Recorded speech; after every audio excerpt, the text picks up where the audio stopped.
Red Rain. And here's another...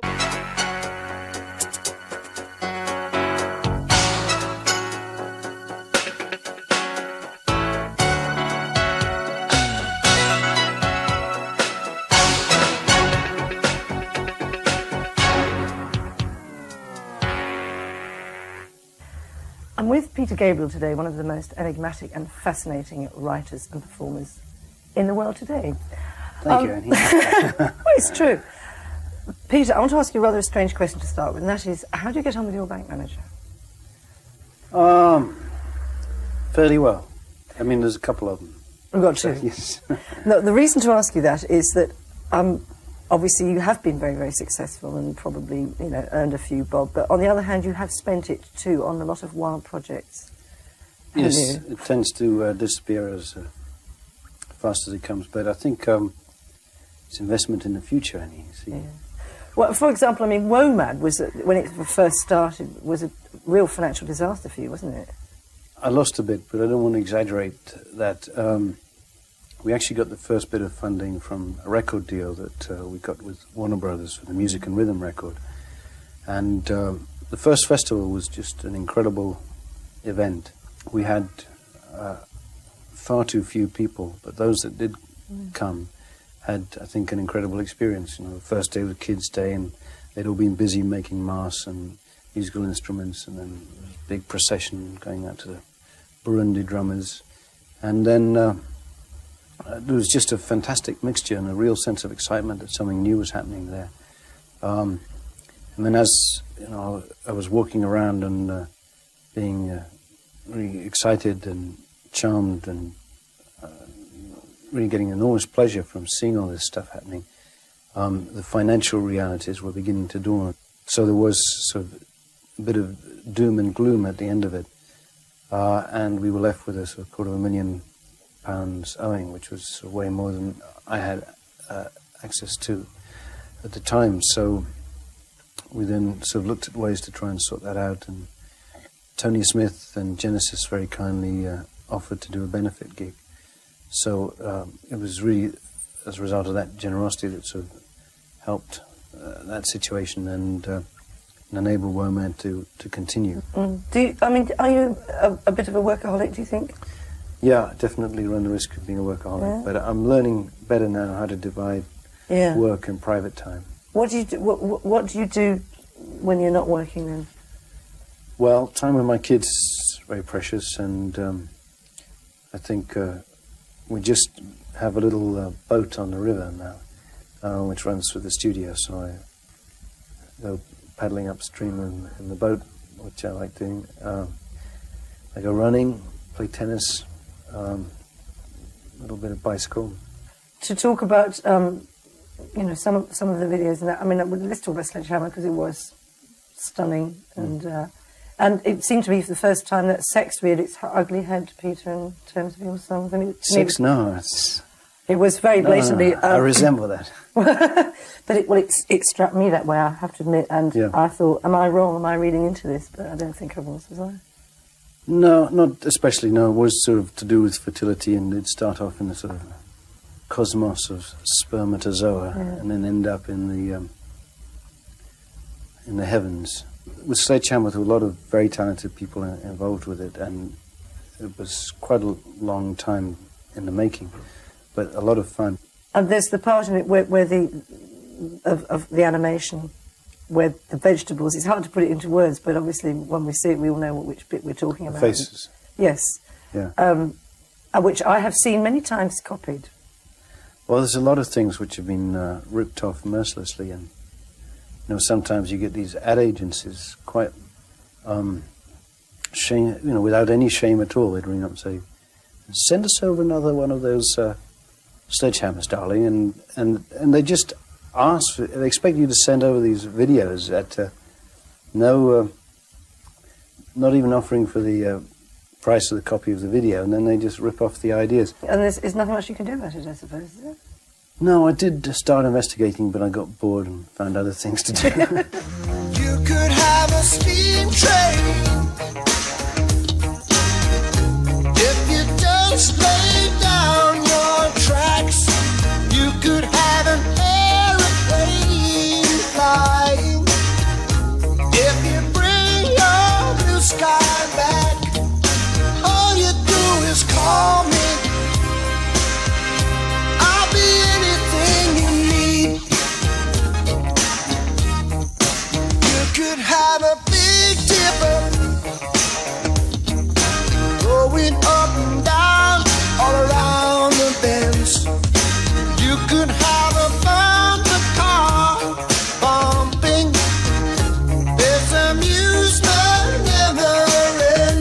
let's talk about the So album for a bit and all those amazing videos that came out of it.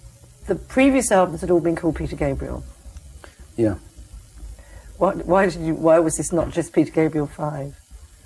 Well, the original idea for that was that albums tend to get marketed like soap powder, where contents are similar, but packaging is very different. And I thought, I would perhaps work against that and make the packaging quite similar, but with different visual images. However, unbeknownst to me, the labels were changing in America because, I was originally signed to Charisma and they were sort of doing deals with different people in the States. And it ended up with a situation that different companies had different albums, but all called Peter Gabriel. So it was put to me fairly straightforwardly that if I wanted an album released, it had to have a title on it. So after considerable argument, eventually conceded, and the fourth album was called Security in America. And then from then on I thought, okay, well, forget this one, I might as well just put a title or anti-title on a record and then have it everywhere. So was just a very simple title with a nice shape and very little meaning. So the shape was the important thing, because there were a lot of theories about it, Peter. Well, that, Do, re, mi, fa, so, the fifth album, that right. was that one theory. Yes, I heard that one. Well, that's quite good. I mean, often I think, I listen to what people say in interviews afterwards and then, decide how to answer from then on. When they've invented the story, so it was the shape of the word. If the story sounds plausible enough and it's better than the one I had, then I'll use it.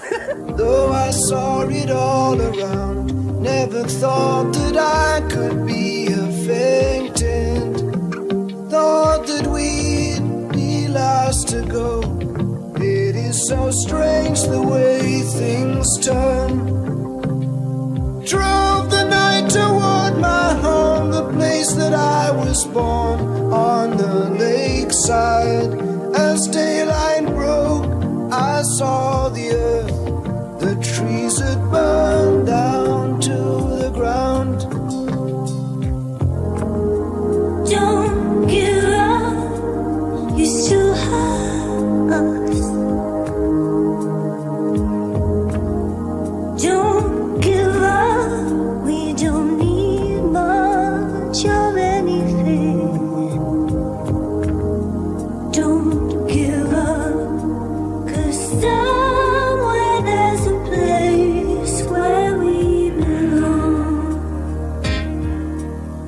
Rest your head, you worry too much. It's gonna be alright. When times get rough, you can fall back on us. Don't give up, please don't give up. I got some amazing letters from that song. People in desperate situations.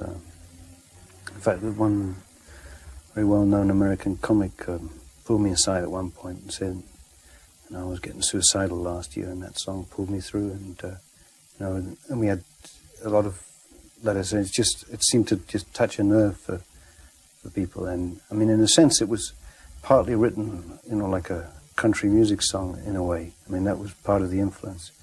And perhaps it was because of that it was able to be direct and positive. And I think the fact that there was sort of Kate's reassuring voice there, worked very well. So the other big risk taker, I suppose, is this new studio you made, or is it? I mean, are you covered financially? Is it not a financial problem? I don't think it's a financial problem. I mean, it's important that it goes well, and it's sort of set up as a commercial studio, but we're using income in part to sort of help fund some of the world music recordings, which are sort of heavily discounted, and then there are a few other projects. I mean, what I would love to see happen on the site, which is sort of quite a large site around an old mill in the West Country, is a meeting place between arts and technology. Can you just tell me about the glass floor? The glass floor was just a sort of aesthetic touch because the river runs underneath the mill. It used to drive the mill wheel, which unfortunately had been taken away. We wanted to keep the river visible. I mean, I'm somewhat obsessed by water, and I think it's very basic to the human spirit. There was Ivan Illich's book called H2O, and I think he was saying there that I think something like 70% of the world's population is within 5 miles of water. And there was some talk in one state in, I think it was in Texas somewhere, they're actually talking about knocking down a skyscraper in order to create a little pond. And I thought, yes, they know the value of water. Mm-hmm. So we have this glass floor with water flowing underneath it. And one session, in fact, the drummer saw this duck swimming underneath him as he was playing. And then a dog came in afterwards and started chasing the duck. And so he threw down his sticks and jumped in to rescue. Got to